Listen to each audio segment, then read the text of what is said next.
twisted fate.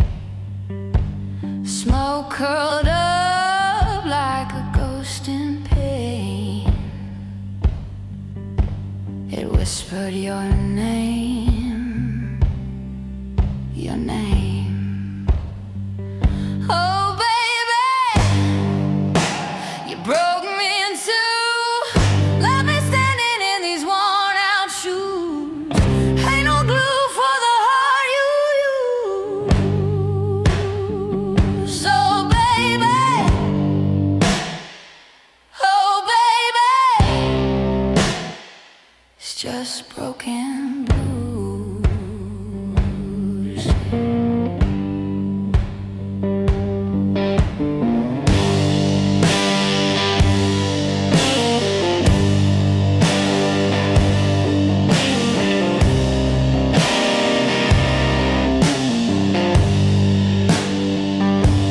I chased the moon till the sky went black. Felt the night crawl up my back. Every star fell, everyone cracked. They're gone, just like that. I call the wind, it won't call back.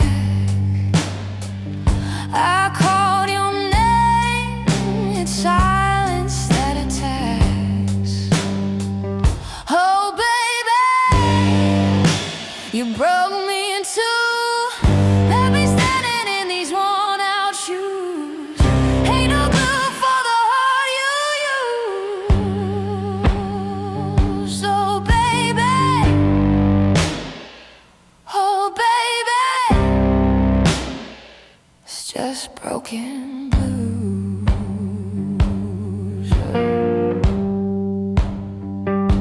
The needle skips, the record spins. Your memory plays where my soul begins.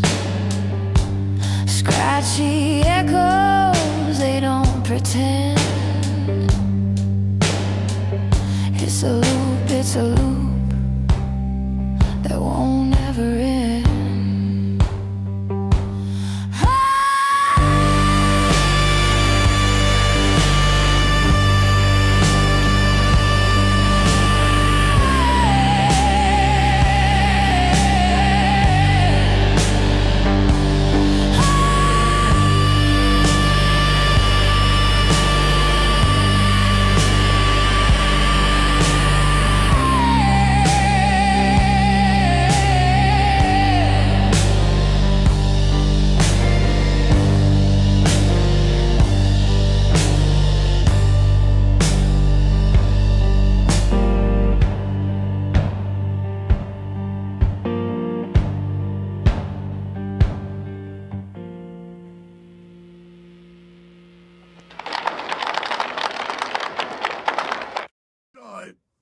Not much like that present, baby.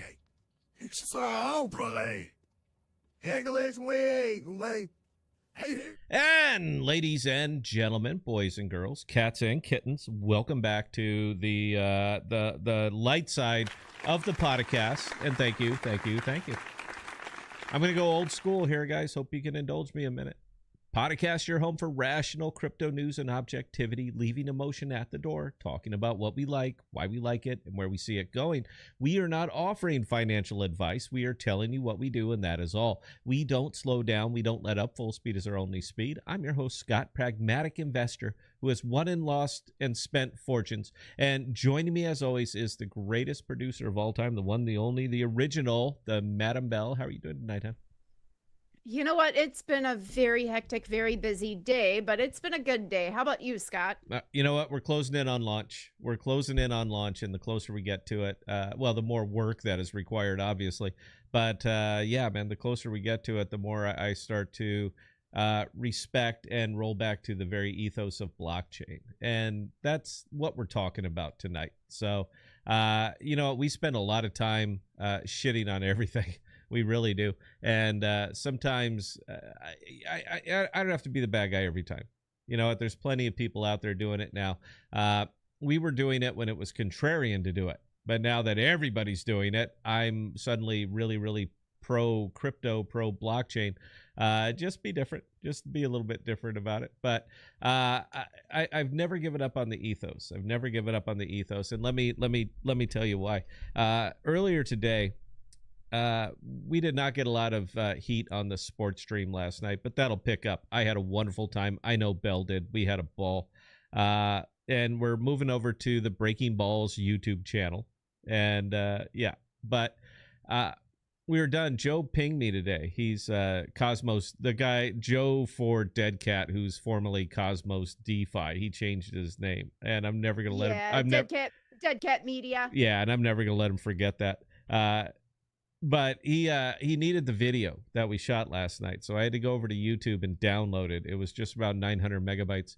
And I just sent it to him on Sigia. It took, I don't know, minute, 2 minutes, something like that. I mean, it's a big file. You're talking almost a gigabyte.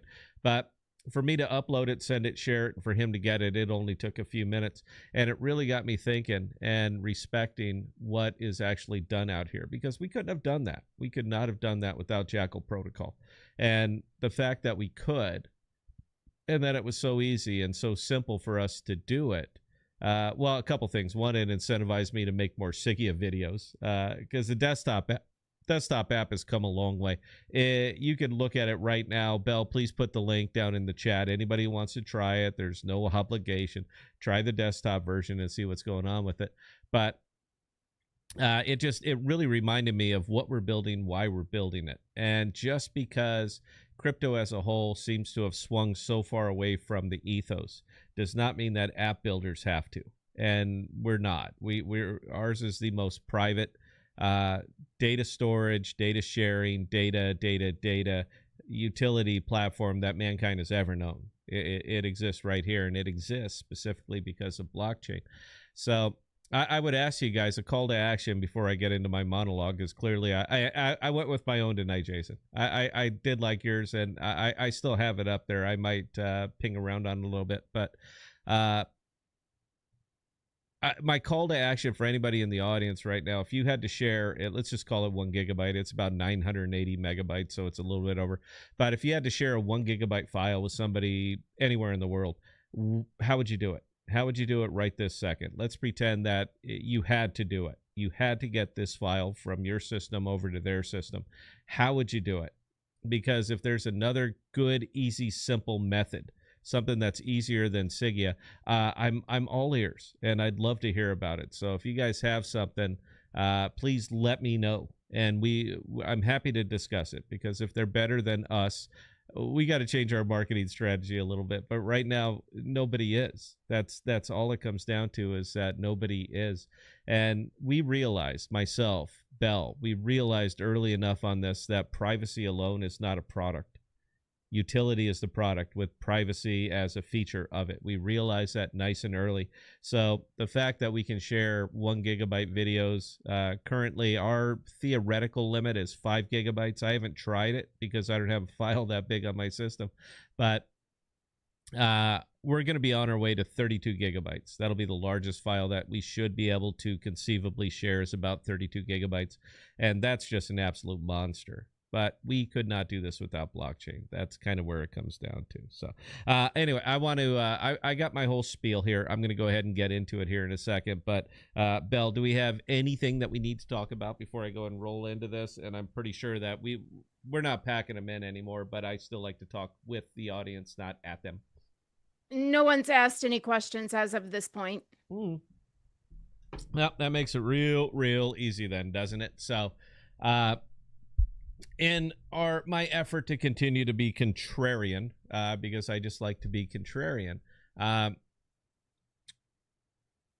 just want to talk to you guys for a little bit, and I want to switch things up. Now, for years, me and Bell, we have been out here. We have been the people that have been railing against the crypto world's underbelly.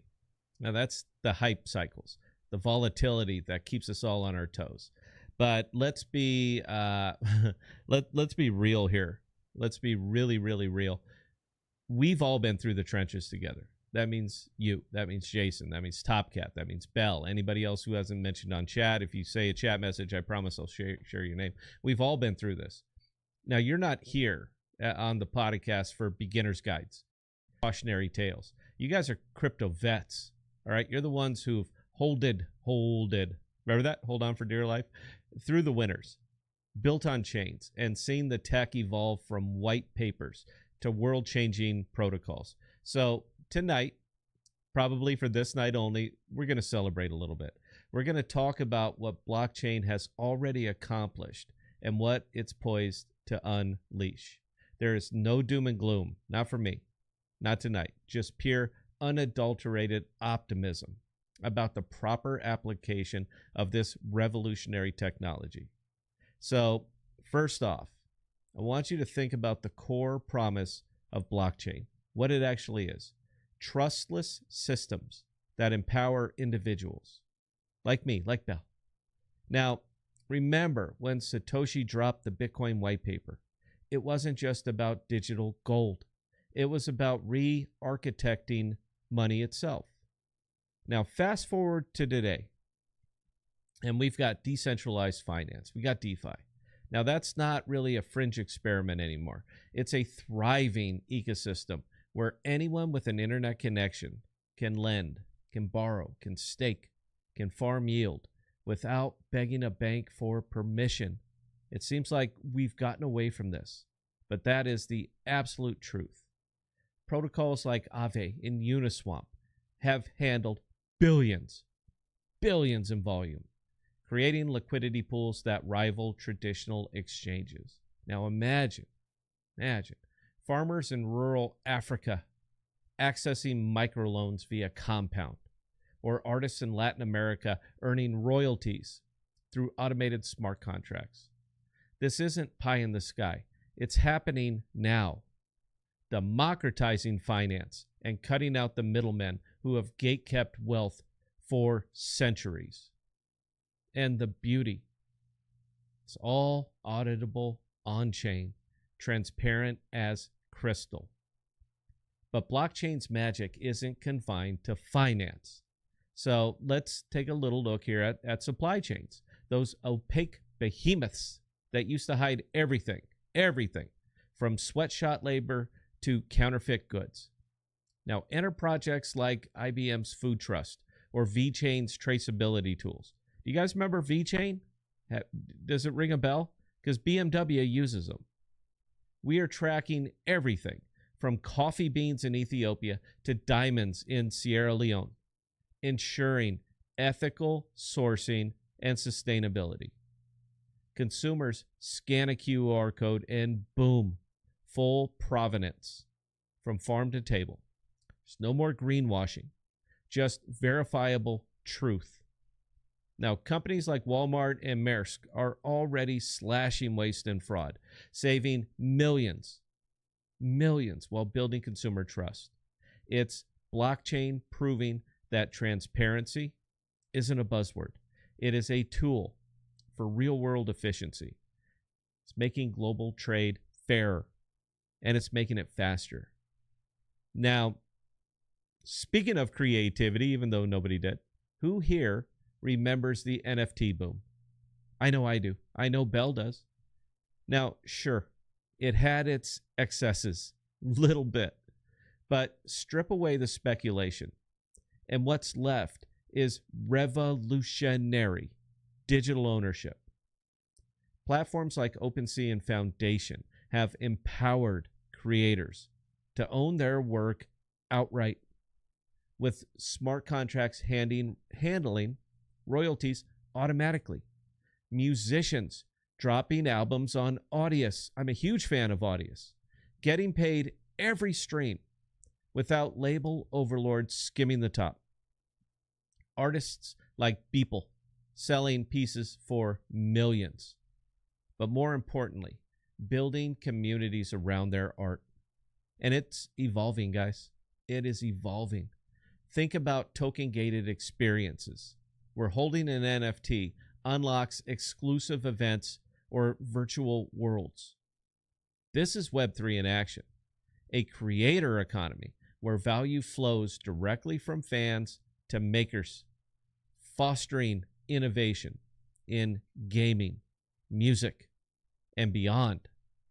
Now, projects, older projects, but projects like Decentraland are birthing metaverses where users govern their own digital realms via DAOs, decentralized autonomous organizations that let communities vote on everything from upgrades to treasury spends. It's like the early internet, but with ownership baked in from day one. And let's not overlook identity in a world drowning in data breaches. Blockchain offers self-sovereign identity solutions. Think Microsoft Ion or Uport. You control your credentials, sharing only what's needed. There's no more handing over your life story for a simple verification, and governments are catching on. Estonia's e-residency program uses blockchain for secure digital IDs, letting entrepreneurs worldwide start businesses remotely.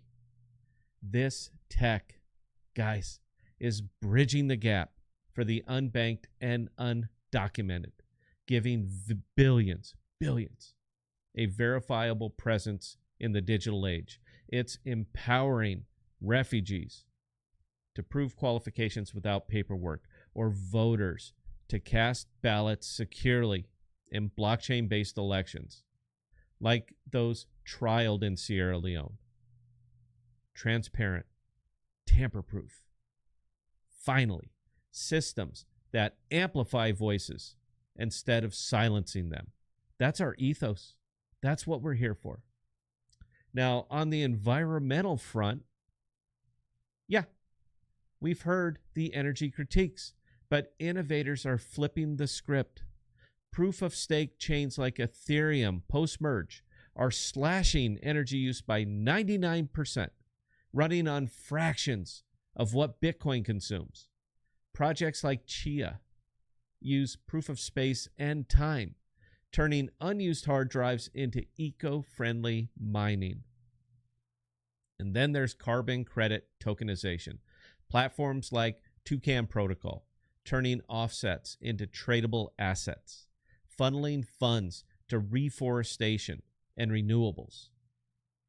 Blockchain is accelerating the green transition, with DAOs funding solar projects in developing nations. It's tech that's not just neutral. It's actively healing the planet. Now, how about healthcare? How about healthcare, Belle? You want me to talk about healthcare? A little bit? Want me to mention it? You can talk. That's all right. You ain't gonna, are you? I mean, healthcare is a big one. All right. Blockchain's got that covered too, imperfectly, but they're on the right track. I want you to think MedRec. Patients owning their medical records, sharing them seamlessly across providers without silos. There's no more lost files or duplicate tests. Just secure, interoperable data that saves lives and cuts costs. They're not there yet. We're going to beat them. But they're at least gave us the idea. Now in pharma, it is combating counterfeits. GS1 standards on blockchain ensure drugs are genuine from factory to pharmacy. During pandemics, we've seen contact tracing apps on chains like Hedera, preserving privacy while enabling rapid response. Gaming is exploding with play-to-earn models on Axie Infinity or the Sandbox, where players truly own in-game assets, trading them across ecosystems. What about education? Platforms like BitDegree tokenizing credentials, making lifelong learning verifiable and accessible. Even philanthropy. Kinda. The Giving block lets donors track every cent to causes. Every cent, ensuring impact. Now, looking ahead, the possibilities are absolutely electrifying. Interoperability protocols like Polkadot and even, right there, Cosmos are weaving chains together, They're creating a seamless blockchain internet. Zero knowledge proofs are unlocking privacy preserving apps like this one. From confidential transactions on Zcash to scalable voting on Snarks. Quantum resistant algorithms are future proofing it all of it. Now, imagine a world where AI agents negotiate on your behalf via smart contracts, or where tokenized real estate lets you own fractions of properties worldwide. DAOs evolving into nation states. And why not? Why not? Aragon's tools are already governing billions in assets. We've come so far from that 2008 white paper. Blockchain isn't just surviving, it is thriving. It is solving problems we didn't even know we had. It's fostering collaboration, innovation, and equity. And it's doing it on a global scale. Now, to all my vets out there, you guys have been the pioneers. You've been sticking through the nights, debating in forums, building the future. And all I'm saying is, let's keep pushing. Because the best is absolutely yet to come. And I would love to know what you guys think about that. That's kind of why I did this one. I didn't stick in any one particular ecosystem, Bell. I think you can back me up here and say that I was kind of all over the board, because there's cool shit that is happening all over the board. We may have lost our way, but the tech exists, and the application and the ethos still exists out here. You just got to get past the noise of everybody saying it's simply about the dollar when it's about something bigger. Bell and I believe that it's about something bigger, and we put all of our fortune into it, everything. We're about a month away from loss. That's our estimate. We're very, very excited. It is, we're not going to get feature crept on this thing, but we believe that we are the absolute perfect application of blockchain. And everything that I just talked about there, you're literally going to see it come to life inside of our very own app. So yes, we're a little bit excited about getting this thing up and off the ground. Anyway, Bill, I know that I didn't ramble on too long there. So anything that you want to add, or anything that we can discuss with the audience? All right. So, LMAO at Scott's shirt. Oh, do you like that? Thank you. Thank you very much. That's my, yeah, Bell knows what that is. Yeah. And it says, I'm right and everyone is wrong. Just so you know, I had to put a catchphrase on it. And yes, I believe that. I am right and everybody else is wrong. Keep chasing the dollar. Forget about why you're actually in crypto. Keep doing that and just let us win, because we would certainly appreciate that. Bell, carry on. Old man, ask Scott if he got that song I sent him a few ago called Small Town in the app. Small town. I don't know, man. Hang on. Let me check. Gotta open ye old Sigia.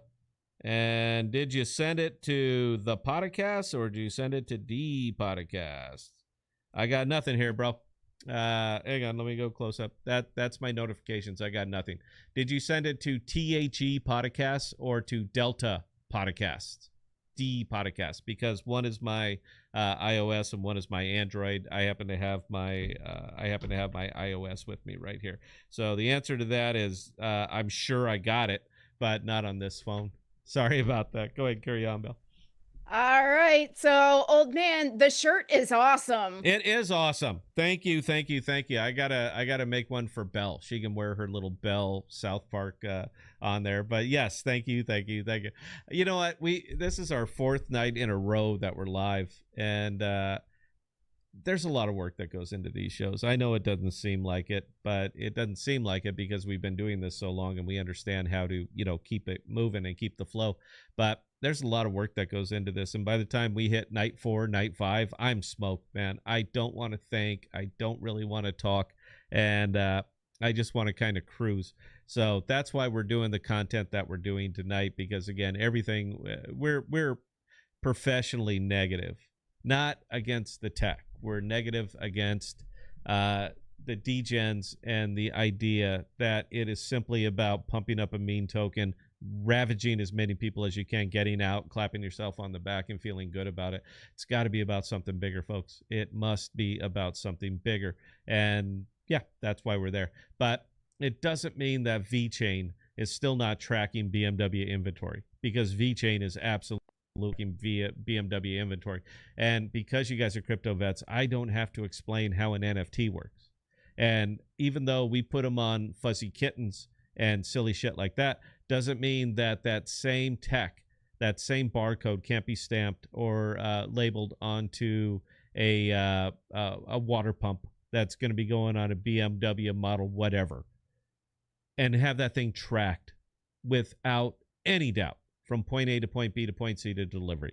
That's what VeChain is doing. Supply chain management, blockchain was made for supply chain management, but it's not exciting. It's not AI.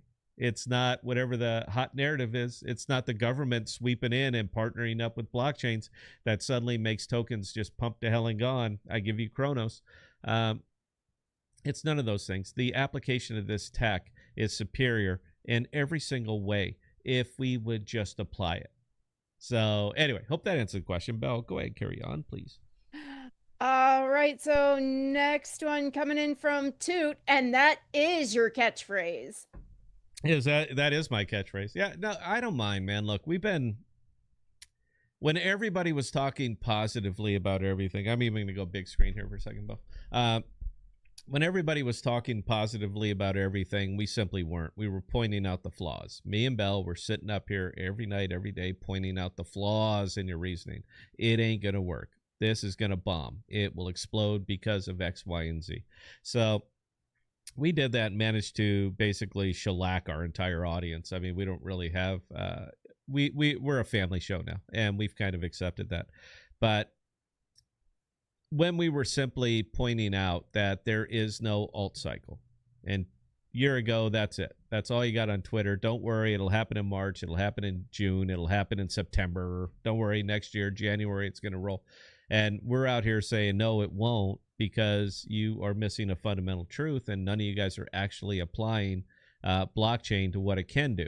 You are building it to sell launch tokens. That's all you're doing. And we pointed that out. It's like, a token, that's like buying a stock to a company that doesn't make anything. How does that make sense? How does that make sense to anybody? But it made sense to the crypto world. They yelled a lot louder than we did. And even though we're right, we've been right the entire time. By the time you're proven right, it's too late. Everybody's wiped out. They're all pissed. And, you get to deal with the blowback. So that's what we've been doing out here. But we still believe in it. Still believe in the ethos, man, all the way down. And the easiest way I can illustrate that again is I shared a 900 megabyte video. I'll share it right now. Anybody that has is testing Sigia for us and has a user ID, meaning that you actually have a Sigia user ID and room enough to house a 900 gigabyte video or megabyte video, because it's going to wipe out the 2 gigs that we give you for free. Let me know. Put it in chat. Belle will tell it to me. I'll share it with you live on the show, and I'm going to transfer a 900 megabyte file over to you. You can take it, watch it. It's the video that we did last night. You have it. You can't record it. You can't screenshot it. There's nothing you can do with it if you're on iOS, because we are far enough along on that. But in my opinion, that's proper application of blockchain. And why don't I just go ahead and show people? Anyway, if anybody would like it, just give me your Sigia user ID. I think that it's a nice, cool little feature. Look at there, Belle. We're going to use this one for now. But yeah, go ahead, Belle. Carry on. All right, so actually, Old Man and G Torres both are jumping up to get that one. Okay, give me any user ID. I don't care which one.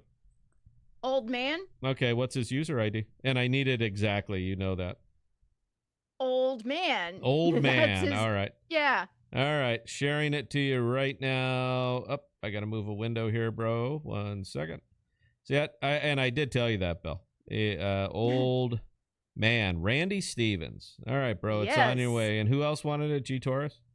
G Torres, right. 1719. Dude, I send you so many G Torres. I send you so many songs, bro. This is going to Carlos, right? Yep. I send you so many songs, I'm surprised that you have room left. There you go. I think that's about a 900 megabyte video. It's shared with you. You should be getting I know you got the notification, dude. I know how my app works. So yeah, take your time. Go ahead and download it. Take a look. And you now have a copy of the video that we made last night.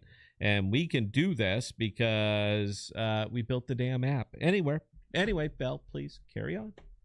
G. Torres, tech companies are ramping up surveillance tools across basically every operating system, be it mobile, Mac, or Windows. Yep. People need every privacy tool available. I don't want to live in 1984. Nah. You're pretty well already there, man. I mean, it's do you guys like this frame, by the way? Me and Belle were playing around with this because we haven't done this in a long time. But with the split screen like this, I happen to like this one. But this one actually, I think, looks better for podcasting, that kind of thing. And we get to show off our logo right up there. Yeah, man, they can do it. They can try, and they are, and most people will fall, prey to it. The latest study. This is the latest one, and I'm not going to tell you where I get my numbers from, but the latest study simply illustrates that 87% of all mobile and internet users will always, always, always choose convenience over security. They will always choose convenience over privacy. 87%. I think that number's a little bit low. I think that it's probably closer to 95. There may be 5 people out of every 100 that will actively go to secure their information, to secure their data, to secure their own personal privacy and sovereignty. I would say that's 5 out of 100. So I think the 87% is a little bit low. But our whole idea when we built this, bro, is to prove that you don't have to sacrifice convenience for privacy and security. You don't have to. Because blockchain exists. And if blockchain exists, you don't have to. Sigia, cloud, there it is. For those of you who are testing it, who have tested, you got to admit, man, it ain't that damn hard to use. And look at what you get for your time. That's the case that we're trying to illustrate here. So, yeah, man, they're going to go out of their way to try to turn it into 1984, but they ain't cracking us. That's it, man. Look, everybody else will bend the knee. They will err on the side of money as opposed to actually living up to their word. I believe that all the way down. People suck. I don't trust them at all. But with us, there is no middle ground because privacy is binary. You either have it fully or you don't at all. That's all there is to it. You can't be kind of private. You can't be kind of secure. You either are or you're not. Now with us, you are. That's it. Period. End of story. With us, you are. We're doing this to our own detriment. We are doing this because the greatest opportunity that we could possibly have would be farming your data. That's what everybody does. Why do you think iCloud can give you 100 gigabytes for 49 cents a month? Ask yourself, why can they do it for 49 cents a month? Is it simply about volume? Because it isn't. I built the damn data center, so I know what it costs to host your data. But they can do it because it's a lot more profitable to sell it. Please read your terms of service. Anyway, yeah, you know what? And they will. They're turning into a complete and total surveillance state. I can almost guarantee you that governments are paying these big tech companies to make sure that backdoors are integrated into all their systems. That could be paranoia. Sure, you can call me whatever you want. But I worked in there, and I know. I'll just kind of leave it there. I know. Still under an NDA. I didn't say anything that nobody was already thinking anyway. So, yeah, it's, but you don't have that with us. Blockchain. Blockchain leads the way. Belle, carry on, please. All right, new type. So, are we shorting Crow yet? It's not a bad idea. I'm out, bro. All right, I'm out. I bought him once. I hit my nut. I went ahead and sold off. I saw market sentiment is still, so I went ahead and bought in again. But here's the thing I know about crypto, and here's the thing I know you know about crypto. Pumps never last. And pumps that are pumped on narrative, which is crypto from a year ago, will always fade. So I don't even know what the price of it is right now. I managed to catch that falling knife twice, and that was enough for me. Would I short it? I would. I'm not yet because I'm not in front of my system. But yes, I absolutely would. It ain't gonna last, man. It's just not gonna last. Nothing out here does. Nothing fundamentally changed, and this seems to be one of the big misses out here in crypto overall. Nothing fundamentally changed about Crow from a week ago to this week. Nothing fundamentally changed except for the promise of future riches. And it ran up, and we're talking about 24-hour volume in the multi-billions. But nothing fundamentally changed about it at all. People will still chase that narrative all day and every day. And what do you know, based on your own eyes and your own experience, what happens when narratives burn out? Tokens burn out along with it. That's it. All right. This thing is not suddenly worth an additional $5 billion because somebody made an announcement. And degens, this is the one takeaway I have from crypto always. Degens will always degen. Hope that answered the question. But one more, and then we're going to play a brand new, fresh song. All right, Toot. New cast, new auth for anyone interested in the fight for being able to identify AI-generated content after the point where we can't tell the difference anymore. See, now, I think that is the new big thing. That'll be the one that hits. It's AI that can spot other AI. That'll absolutely be it. People are not focusing on that right now. They're still focusing on, let's find a way to make sure AI can sound like President Trump or Bella or Scott. Nobody's making my voice, but yeah, you understand where I'm going with that. Everybody's in creative mode. Let's see what we can do with AI, as opposed to a practical application of it is, can we use AI to spot other AI? That is the very next unicorn, is going to be anybody who's doing that predictably, meaning that it's nailing it at whatever your benchmark is. Let's say 98.5%. Any AI that is doing that is nailing it, that's the next unicorn. And not just because it's fun on memes or for entertainment or anything like that. College kids are getting their PhDs with AI writing their thesis. This is happening everywhere. It's in education, man. We are not even educating anymore. We're teaching kids how to prompt AI. So teachers are absolutely going to be just handcuffed by this shit, because suddenly they're going to have to be experts and figure out if this is AI or not. When a good system comes out that you can simply run it through and the AI will tell you if this is AI, that's the next unicorn. So you find anybody who's doing that and doing that well, and that's it, man. I'm all in, whatever I got left, because I got a lot of money left, but I'm all in on that. Because that is the narrative that will never see the light of day, but it's the one that will build in the garage, that will suddenly come out and be Dell inside of like 2 weeks. You never heard of them, and then suddenly they're fucking everywhere. Though that's where you want to be. That's it. Anytime you have a big surge like this, a big tech surge, the counter surge is always going to be as profitable plus a little bit more. So AI programs that will spot AI reliably, that are simple, that are easy to use, and believe it or not, that are blockchain based. Because if they're blockchain based, I consider them more trustworthy than something that Microsoft might come out with. Because color me paranoid, I don't trust Microsoft. I don't trust Google. I don't trust Amazon. I don't trust Facebook. I don't trust them because they have bent us over time and time and time again. So when there's a good blockchain-based one that comes out, that's where I'm going to be. Hope that answered the question. Bell, carry on one more, and then I'm going to play a song. Well, I'm going to tag on with a point of my own toward what you were saying. Okay, from a business perspective, when you run a website, you need to have an AI detection program to pick up AI bot users. It's going to make you don't want a lot of traffic to your website coming in from AI agents. Those could potentially be malicious. So yeah, you should have the AI detection software if you are actually using a website for normal people. Yeah, and again, the only big concern that I have with AI, not that it's not useful, because it sure as hell is.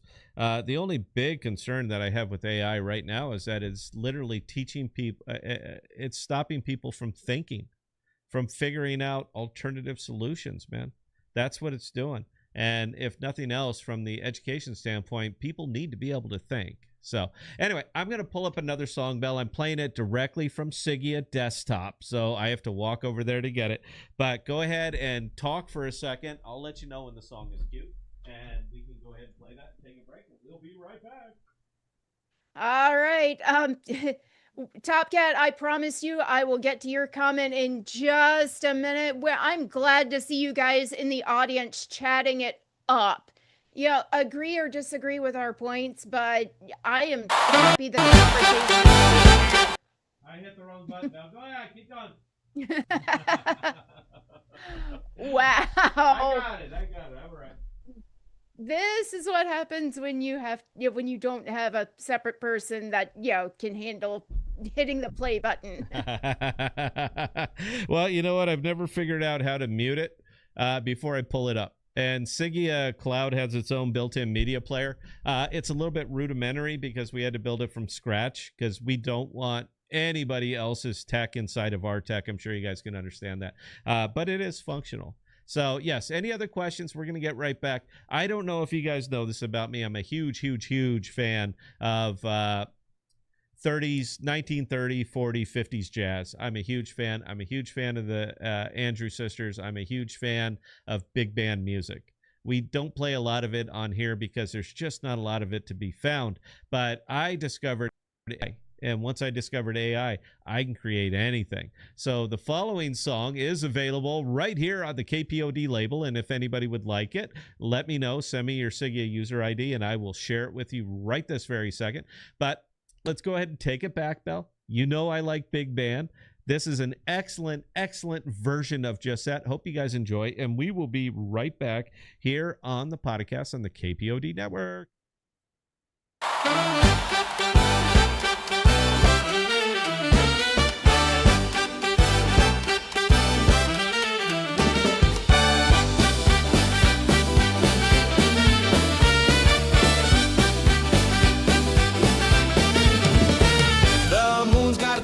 Cheering tonight, dancing in the heavens like a soldier in flight.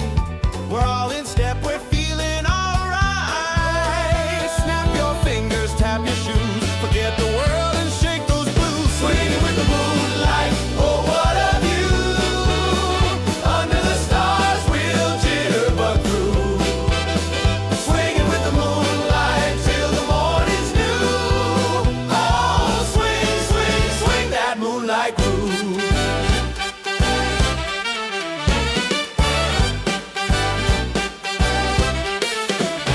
The brasses are blaring, the drums keep time. This old dance floor feels just divine. Hearts beat faster when the horns align. Catch that rhythm, let it glide. The world can wait, we're here tonight. Swinging with the moonlight, oh what a view. Under the stars we'll jitterbug through. Swinging with the moonlight till the morning's new. Oh, swing that moonlight groove.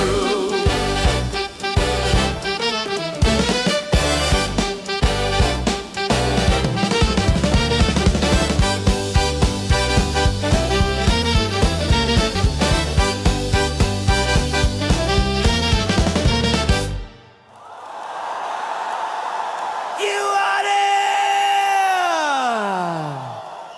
Swinging with the moonlight, oh what a view.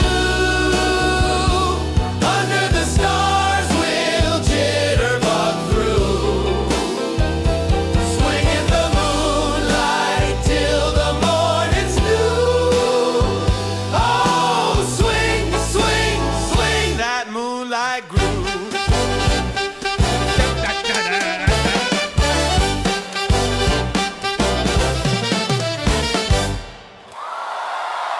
You are there! Swinging the moonlight, oh what a view.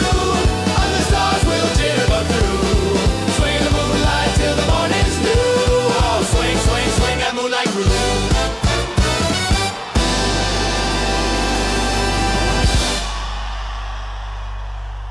And Ladies and gentlemen, cats and kittens, hep cats and kittens, welcome back to the podcast. Thank you. I see we're down to single digits here, Belle. Should I carry on with what I was going to talk about, and this, of course, being apps not chains, consumers not investors, or should we just have some fun with the rest of the show? Because apparently a lot of you guys are not big fans of Big Band. The hell was the matter with that, man? All right, and yes, I saw your content, your comment, new type, postmodern jukebox. Huge fan, dude. Listen to this. Listen to what we just played. I'm a huge fan. Belle's a huge fan. Yes, we absolutely love it. I would love to hear some originals from them, because that is just something that has completely died out in our society, is big band music. And you know what? One of the most telling things that I think I've ever gotten, the most impressionable quote I've ever gotten, was from a guy named Elon Musk. I'm sure you guys are familiar with him. And I was listening to one of his kind of rambling interviews where it was a table talk. He was talking to some of his SpaceX guys. And the question came up, and it was interesting. Why are you trying so hard to get to Mars? Why are you trying so hard to get to launch rockets? And his answer astounded me. I never, ever considered it before. And once I heard it, I can't get it out of my head. And his answer was hieroglyphics. That was his answer. He said, why are you bothering trying to do all this stuff? And his answer was hieroglyphics. And he expanded on it a little bit. To this day, all right, you got to admit that we're kind of a technologically advanced society. We got a lot of very, very smart people, very, very good thinkers out here. But to this day, right now, there is not a single human on the planet that can truly read hieroglyphics. They all say they can. They all pretend they can. They can all sit up here and tell you that we know exactly what this means. But it's not true, because you weren't there. You didn't learn it from somebody who knows it. You learned it through trial and error, by applications, by suppositions, by saying, sure, this is probably what it means. All of the fellow academics agree that this is probably what it means, but you don't know what it means. We literally lost the ability as a species to ever truly understand hieroglyphics. And if you've been to Egypt, I've been to Egypt. I've seen them. You can't touch them, obviously, because a lot of humans touching that stuff, it's going to, we can rub through stone. But we don't know what those mean. We think we know what those mean, but we don't know what these mean. And his whole rationale and argument of why he's doing what he's doing is because all it takes is one generation for a source of knowledge to disappear completely from mankind. It's something that we would have to relearn. So his rationale was that if I'm not launching rockets, NASA's barely launching rockets, but if we're not launching rockets, it's literally a technology that will be lost to us, and we're only one generation away. So that stuck with me. I just want to make sure that I'm real clear on that. That stuck with me like nothing has stuck with me in a very, very long time, because I hearken it back to Big Band, what I was just listening to. We are one generation away from big band music being gone forever, because nobody knows how to put it together anymore. Nobody knows how to arrange it. Nobody's making this stuff anymore. It's very, very expensive. You need an incredibly talented group of people behind you to make that kind of music, and nobody's doing it anymore. We're one generation away, and then that's it. The only big band music we will ever have is what already exists, and there will never be anything new. So why do I like big band so much? One, because it's fun. You got to admit, that's exciting, man. That's just gets you up, gets your heart pumping. This is fun. Not everything has to be, kill the police. Sometimes music can simply be fun, but doesn't have to be pop. So I love big band music for that. But again, that gets me back to my point. If we forget what we did, we will never learn it again, or it will take an entire generation to learn how to do it again. It just makes no sense. So anyway, I don't even know if that was a question or if I was just going on a ramble there, Belle. I don't know which way that went. But you did say that there were a couple more. Go ahead. I'm going to leave it up to you, Belle. Do you want me to go ahead and get into my apps, not chains? I did spend a lot of time writing this. So I can get into that, or we can just simply finish it up and have some fun. I see we're down to like 5 people on here, so it's just me and you and a couple people, so we can do whatever we want. I mean, we've got, minus you and I, there's 8 people watching. Oh, okay. So Maybe my little app down here is off. That's okay. But it usually is. okay. It does tend to be. I All right. I tend to not even watch it. But go ahead, Bill. All right. So, Top Cat, to play the other side a bit, Bitcoin mines in small town Texas are supposedly causing lots of noise pollution and making a big negative environmental impact. I believe they have lawsuits against them. And they probably do. All right, you're talking about incredibly inefficient method of mining Bitcoin, and every single part of it is inefficient. You're talking about massive computational power that's required to create the next one. Massive. And until we find a new way to create like fusion energy or something like that, it's always going to be a power hog. Always going to be a power hog. Now, I'm in electrical engineering. That's my background. All right. I bring light to darkened places, and I bring massive amounts of power to places like East Texas, where there is effectively nothing except an awful lot of electricity that's getting gobbled up. That's what I did. Bitcoin is not efficient. It is not even close to efficient, and it never will be. These things are always going to be power grabs. But it for me, it's got to come down to a point that are the gains worth the costs? Because I'm not a big Bitcoin maxi, and I think you guys know this. I've been very, very clear about this. What benefit are we getting from Bitcoin as opposed to what benefit can we get from Aave? What benefit can we get from Cosmos, from Jackal? How can we put Bitcoin into something that is productive? Because it's all about money now. That's it. That's the only purpose it serves, is to go up in value. And any reasonable, rational person that will look at that and say nothing goes up forever. Eventually, people get tired of it. Orchids. I'm just going to throw that out there. Eventually, people get tired of it. But Bitcoin itself doesn't really do anything.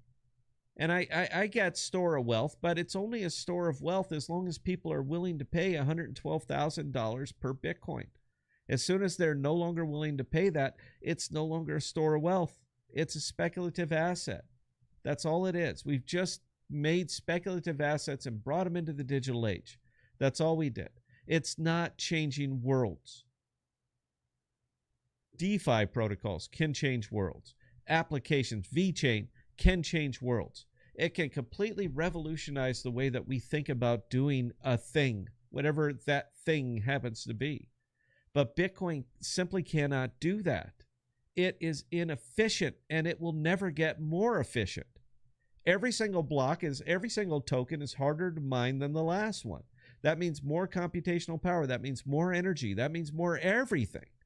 It's never going to be what people seem to think it is. That's just my opinion. Now, do I own Bitcoin? Yeah, I'm a market zealot. I believe if enough people believe it and I think I can be profitable on it, you betcha I'll give you the thumbs up and say that's exactly where my mindset is. But in this case, it's really not. I'm in it so that I can make money on it, so that I can build other things in blockchain that I think do have value to not only, me, because sure, I want to be paid on it, but actually leaving something, pragmatic to mankind after I'm gone. And I don't think Bitcoin's it. I think we're it. I think what we're doing is it. I think the shield that we're wrapping around the planet, I think that's worth it, and that's a good application of it. But mining more Bitcoin simply to be able to sell Bitcoin, to turn into cash, to push back in and buy more servers and burn more energy and do all that stuff, no, I don't think that's efficient at all. So I know what goes on there, hun, and I know the cost. I know the real cost. And it's just not for me. Anyway, hope that answered the question. I'll carry on. All right, old man. Indeed, I remember those days. It's what I appreciated about the both of you. Straight and to the point, talking about the videos we made in the very beginning. Yeah, the things that blew us up as a channel. Yeah, it's unfortunate, man. It is what it is. I expect that we will get some more family members coming back here after a while. The thing you guys know that we're both really, really heavy into the Jackal protocol, and we bought in at, I mean, most of my buys were at 2 cents. So even though the token is hurting right now, I understand why, and I'm okay with it. But we needed this to actually provide fuel for the product that we're building on it. But when we launch and when we get some of our B2B customers and contracts signed and the money starts surging in, Jackal starts going up, I imagine we're going to get quite a few of them back, because Sigia does in fact have a token. That token is called Jackal, because we need to pay them for the storage, and we are a storage protocol. Anyway, you got your hand up, Belle. Go ahead. Well, okay, so it's amazing to me how often your name comes up in the Jackal unofficial price chat when you aren't even in there. Why would I be in there? People trying to translate what you said into deeper meaning. It's crazy. There is. Apparently, you are the biggest whale in Jackal. Maybe. I don't know. I don't know what everybody... Dude, I don't do those kind of searches, man. I don't care. You own what you own. I know why I have the token, and I know what I'm going to be using the token for. It's not to hope it goes up and then dump it. That's not it. We need this. This is the fuel for Sigia Cloud. I need as much of it as I can get, because Jackal's not cutting us a break for hosting our data at all. And I noticed that mostly the Jackal team, they don't even mention us. They want nothing. They're distancing this from us, and that's fine, because we don't need them either. The tech is open source. Anybody can do what we're doing. We just chose to do it. But I do have to pay them. I do have to pay them. And what do I have to pay them in, Jackal? Belle, what do I have to pay them in to make our app function? Jackal token. Jackal token. My goodness, who would have thunk it? That's why we've got not one but 2 different pay rails that are going into our app. And you know, the funny thing about it, as far as illustrating all of this, I just shared this file with 3 different people. All right, that is 2.7 gigabytes. That is 2.7 gigabytes of Jackal that we just took up from me hitting hitting the 3 dots, selecting your name, and sending it. That is an additional 2.7 gigabytes of Jackal storage that we burned up. That means it's full. That cannot be overwritten, because it's sitting on your phone, Carlos, and it's sitting on your phone, old man, and it's sitting on Joe's phone. It's sitting on my phone. Actually, that's 3.5 gigabytes. That's how fast we're talking about moving data here, and how fast that data will get plugged up. We have to pay for this. We have to pay for it with Jackal. The whole purpose of me holding this much Jackal and buying as much when I did is because I knew I would have to spend it. Spend it, not sell it. But I would have to spend it. So, which I'm going to make a point on that too. Yeah. Because we've both set aside Jackal tokens, and we've both been sending them over to run our test net. Okay. As we are spending that Jackal, it's getting burned. Yeah, now I mean, it's in the tokenomics. And I saw him firing away at Jackal today. I'm in the actual Jackal Telegram, not the unofficial price chat. I got no business in there. I think that's for speculators. I'm not a speculator, but yeah, they're kind of heavy under fire. Now, what is happening on Jackal? I'm not going to speak negatively. I'm going to speak honestly. Jackal's selling. Jackal is selling. The Jackal team is selling to fund operations. That's precisely what they're doing. There is no middle ground here. They are selling. They were done with the DCA, and they reloaded it with another 300,000 tokens, and they will be dumping off another 300,000 tokens. Now, our goal, and for us, for what it's worth, it's in our interest for Jackal to be much, much, much higher in value, because that means we spend less and less tokens to secure the data that we're putting on the network through Sigia Cloud. So it's in our interest to make that token go up as much as we can. And the only thing that we can do, as long as the team continues to sell, the only thing that we can do is buy more than they're selling. And by buying, I mean either paying for it outright or burning it. One of those 2 things has to happen. I think we're going to beat them. I think that we will be able to put more value onto that chain than they are extracting to fund operations. I absolutely believe that that is going to be the case. If it's not the case, that it drops it down to, sub-zero, 0.00006 or whatever, then it's in a position where I can simply buy it. All right. It'll never go away because it'll be in that weakened position that I can simply buy it and continue to maintain it so that Sigia Cloud can live on and on. To answer your question, nothing will stop us. There is nothing that can stop us. Even that particular token going down to sub pennies, nothing can stop this protocol. Not what we've built, and we're in a position to make sure that this thing will live forever. So anyway, Belle, carry on. So actually, someone in that chat actually threw out, I know Sigia is not Google Drive. It's different narrative, yada, yada, yada. But $140 an hour is most likely 5 new users every hour, 120 users a day, and 6,000 users of Sigia every month. Does this sound realistic? Make your own calculations. Does it sound realistic? No, it's an uphill battle. We're well aware of that. But you're basing all of this on consumer pricing. And you have to understand, anyone new type, I'm talking right to you, bro. You understand that what we charge.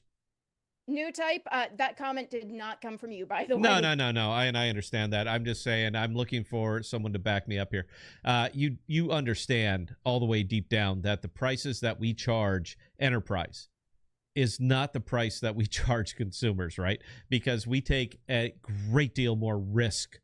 And we're talking about legal risk on ourselves by hosting enterprise data as opposed to hosting consumer data. So our pricing model for B2B is a hell of a lot different than it is for B2C. Now, while I appreciate that comment, and I understand where they're going with it, and I appreciate the short-sighted nature of it, what you're doing is you're supposing that you know all about our business. The only comment I would respond to that is, are you testing the app? Because I guarantee you the answer is no. I don't even know who's put it. Actually, it is one of our testers. Who? So who? Name them. I'll tell you after. No. Let's do it now. It's on. It's out there. It's public. Call them out right now. Maxim. All right, bro. So yeah, you're making a very, very dangerous assumption. And the assumption is that you know everything that I know. I don't talk for anybody else, and I don't talk for anybody else ever. Because I don't know what you know. All I would ask is the same courtesy. You don't know what I know. You don't know who we're talking to. If you do know who we're talking to, who we have contracts in principle with right now, go ahead and put them in that chat, type them out in Jackal, run them out there, and we will discuss it openly. But if you can't provide that information, then please extend to me the courtesy that maybe I know something that you don't know. Because that seems to be one of these really, really big missing ledges. And anybody who's in business, enterprise whatsoever, knows that we cannot talk about partnerships or consumers until those contracts are inked and stamped and the lawyers give the thumbs up and funds have taken place. Fund transfers have taken place. Until that occurs, you have to know that I can't discuss that. But apparently you know something that I don't know, and I would love to know what that is. Carry on, Belle. And furthermore, if you think you know everything about all of these discussions that are taking place that I know, you're wrong. I have not divulged any company that we have been talking to. No, I get it. Look, people are pissy. I understand. Look, I'll share something with you. Nobody is down more on Jackal than me. Nobody. From its high to where it's currently sitting, nobody has had a greater gross loss than me. Nobody. With the exception of the Jackal protocol itself. Nobody has taken a greater loss than me. But for me, it's not a loss. It is simply the market correcting and waiting for something like Sigia Cloud to launch. That's all it is. And we're not marketing to Web3 because the only thing people seem to care about out here is price of the token, and we don't even have one. Why would I spend hours and days and months and of all that effort to try to get you to download an app when I can simply package this up, show how we're superior to everybody else, and market it to Web 2? Why would I do that? Belle, please carry on. I mean, last point, and then I'll read the next few comments. Yeah. But from a business perspective, not a personal one, I want the price of Jackal token to go up. You know why? Less Jackal tokens have to be paid out to meet that $15 a month for data storage. Exactly. Exactly right, Belle, and I'll give you a round of applause for that. That is exactly right. We have our runway is pretty well set. We know what we can do, how many people we can host on this protocol with the existing tokens that we can control, and how far we can let that run. Now, with what I currently own at the current price, without me buying another single Jackal token, I have enough to host approximately, and don't pin me down on this because my math is a little bit fuzzy and I've been drinking, but I can support approximately 87,000 users at the minimum threshold for us. That's 50 gigabytes. I can support about 87,000 users for 2 years just on the tokens that I have, that I'm controlling right now. And that means every bit of revenue that's coming in goes to innovation, developing team, all marketing, all that other good stuff that a business has to do. But I have enough sitting there that I can burn them all off and support 87,000 users for approximately 2 years. Approximately 2 years. Now, the more tokens that we burn off, obviously it's going to affect the price of Jackal. But I don't want to do that. I would love Jackal to be at a higher price because that extends my runway or extends the amount of users that I can support as it's sitting here right now. This is something that we can do in blockchain that we simply cannot do anywhere else. So I hope that makes sense to you guys. I don't care if you buy or sell the Jackal token, man. It is absolutely meaningless to me. The only thing that I really care about is how many consumers on my app can I support with the amount of tokens that I have. It is not in my interest to sell anything, and I haven't because I simply can't. This is runway. We've already earmarked. You know what? Doesn't matter. I'm not going to get into this tonight, though. I don't feel like it. Please carry on to whatever's next. I don't want to have to defend myself against people who don't fucking know that. Doesn't matter. Go ahead, Belle, please. All right. So G Torres, regarding the file you shared with him, took 37 seconds to fully download to my phone's internal storage memory. Nice. Yeah, but that's kind of the kicker, bro. And that's what makes Siggy a little bit special. All you did was decrypt a file. All right, check your phone, your photos, and whatever. Take a look at them and see if you actually have that file there, because you don't. All I did was send you a decryption key, and I authorized you to use it for a specific length, whatever my choice is. So you're actually looking at that file. You're looking at it on Jackal right now, man. Do you guys understand how next level this is? It's not on your phone, babe. In no way, shape, or form is that thing on your phone, and it can't be on your phone. In fact, if G-Torres, if you're an iOS user, start playing the video and try to take a screenshot. If you're an Android user, it's in my current build, but it's not in the release build yet because the pay rail is integrated now. So we didn't want to release until then. What? We did kind of forget about the that not being in the Android version yet over the weekend. I had to take shit for that. It's on my Android version. I'm on a later version than you guys are. I am because I'm paying for it. So I can be on whatever version I want. But if you're on Android, try to take a screenshot. It'll go through and you will get that screenshot. But at no point in time is that touching your phone. Do you guys understand? Are you starting to wrap your heads around how next level this is? This is beyond cool. This is beyond privacy. This is next level stuff. And I can go into my phone right now and withdraw your access to seeing that file. I can pull your keys, bro. I loaned you mine, and I can take them back. I can take them back whenever the hell I want to. But it's not just me. It's anybody who's using this app, anybody who is sharing data. Belle and I were talking about this loosely. I don't know what she does or how naughty she can be at times, but I thought the perfect application of this is the pretty girls who are sharing nude photos with their boyfriends who 6 weeks from now no longer become boyfriends.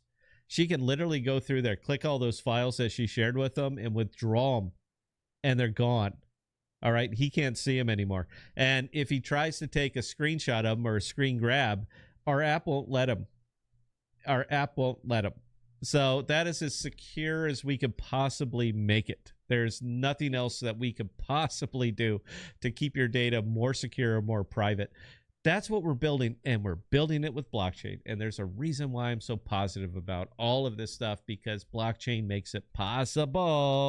All right, so old man, regarding the regarding him receiving the file, my dumbass was sitting here like, where is it? And didn't pay any attention to the little bell icon. Laugh out loud. He found it. No. He did get the file. Did you get it? Well, G-Taurus downloaded that in 37 seconds, guys. That is a file that is just shy of 900 megabytes.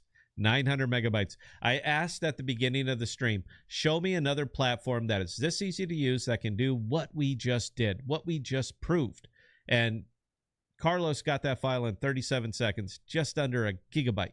On mobile, not desktop, not, plugged into a fiber optic line, but got it on mobile. Tell me the other platform that do it. Belle, you've been looking at the comments. What other platform do I need to be looking at that can do what we do? Because I'm sure we have an incredibly intelligent audience, and I'm sure everybody knows who I should be looking at. So who sounded off on that? Was there anybody? I mean, the only, no, there wasn't, not yet. No, because there isn't anybody else. All right, we are the game in town. We know that it's a race, because once we prove the concept, everybody else is going to step in and try to trump us.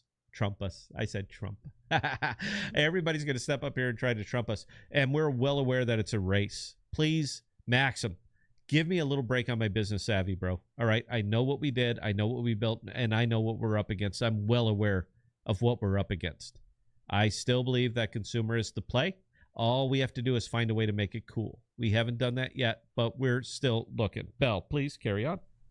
And please, everyone in that chat who might be watching, please understand Sigia Cloud Labs is its own business entity. It is not in any way, shape, form, or fashion being developed by anyone on the Jackal Protocol team. No, they got dick to do with it.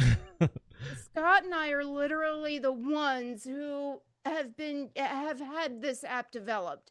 So when you're saying, oh, well, it's a Jackal app. No. No, not really. It is a Jackal engine, and most of the benefit that we get from it, that's actually what makes it cool, and why I still think I should have done my Apps Not Chains little write-up. I'll save it for next time. The benefit to us is that we're not paying for the development of all the cool features that we're pushing in, because Jackal paid for the development. So it illustrates my point perfectly in the fact that people are not building on top of protocols where they absolutely should be, because it is simply cost savings. I trust the team. I've seen what they've built. I've used the tech. I've tested it, and I've been doing it for years. And we said, yes, this is the right place for us because of all the things that we can do for it. Old man, Carlos, what you're looking at right now is you are reading a file from Jackal. We're not in the data storage business. Me and Belle are not in the data storage business. We are in the, I still don't know how to call it, Belle. We're data pimps. We're data coyotes. All right, that's what we are. We're data coyotes. We're not in the storage business. It hits our servers so that we can wrap it in another layer of encryption and send it on to Jackal. Jackal does not have mobile tooling. So we just simply found a workaround. That's all we did. We're not in the data storage business, but the only way that you can make this function the way that we've made it function is by using us or by building it yourself. That's it. Nothing is stopping you from building it yourself and competing against us, and I sure hope you do, because competition drives innovation better than anything else. Competition drives innovation. It means that the consumer is going to get a better product, and privacy is important. So I hope they push us to be better. I hope somebody does. Anyway, Belle, carry on, please. All right, G Torres, anyone holding AVAX? I've been playing with farming on Black Hole recently. I do not hold any AVAX, man. My latest hits, believe it or not, were Crow. I mean, the very second that announcement came up, man, I went buy. I wasn't even leveraging it. I'm a little disappointed in myself that I didn't leverage it because I got bills to pay. All right, apps are not free. So, but I just did my spot buys. But I kept hitting my numbers 2 times, I think. I hit my numbers 2 times. So I was in and I was out. I don't even know where it's at right now. If I was going to make any single play right now in crypto, it would be short and Crow. That's the play that I would make. This is not financial advice. If you get smoked, that's on you. But when the stream is over, we're probably going to have a conversation. Anyway, Belle, go ahead and carry on. We are over time. Jay Ali with a couple of comments. Okay, regarding AI, that's so true. It's the scariest thing. Yeah, it's the money shot, bro. Find an AI protocol that is building something to detect AI, and particularly something that is focused on education, meaning schools. Because kids are simply we're not even teaching them to think anymore. We're teaching them how to prompt AI. That's my money shot. That's what I'm looking for. Carry on, Belle. JLE with his second comment, you should study Tau. Tau. Yeah, I'm familiar with it, bro. Right now, the only thing I'm studying is how to get these apps out the door. I mean, that's it. We consider the tech that we're using is simply the best tech for our application. And I can speculate on anything, dude. All right. I can speculate based on pure market sentiment. The most money I've ever made has been in Bitcoin, of all things. And that's been by heavy leveraging at the right time. But it takes experience to be able to know when the right time is. So I can look at a lot of these other protocols, man. But look, I'm going to focus on my own. I appreciate it. I really do. But I'm going to focus on my own and the value that I can drive to my stuff. But the value that I drive to my stuff is through consumers and not speculators. So appreciate the comment. Go ahead and carry on, Bill. G Torres, OMG, I downloaded that file Scott sent me at 22.3 megabits per second. Those are some smooth servers on Sigia. Yeah, and they're custom. They're custom. We know people. Me and Belle, fortunately, know people in the mom and pop data center shop world. That's very, very important right now because if you're going to be going with any of the big cloud people, you're going to be stuck at whatever they offer. We can work out better deals with all the mom and pop shops because there are mom and pop shop data centers all over the planet that are hungry for business. We offer that. So we can simply work out a better deal, such as no throttling of upload or download speeds. It's literally in the contracts that we're writing up with these guys. No throttling. You cannot throttle us. If we exceed such and such, we'll renegotiate costs. But right now, until we hit that, you're going to give us basically unlimited bandwidth up and down. Now, that is huge for mobile, because launching the way that we're going to be launching, it's very, very important that we simply be better, faster, safer than anything else on the market. We have the connections to make that happen. We've been doing that. Hope that answered the question. Belle, carry on.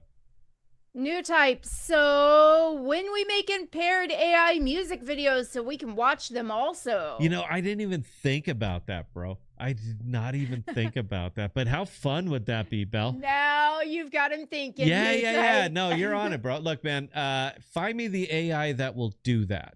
Find me the AI that I can pump the song into, and it will make the music video. I really don't care about the cost.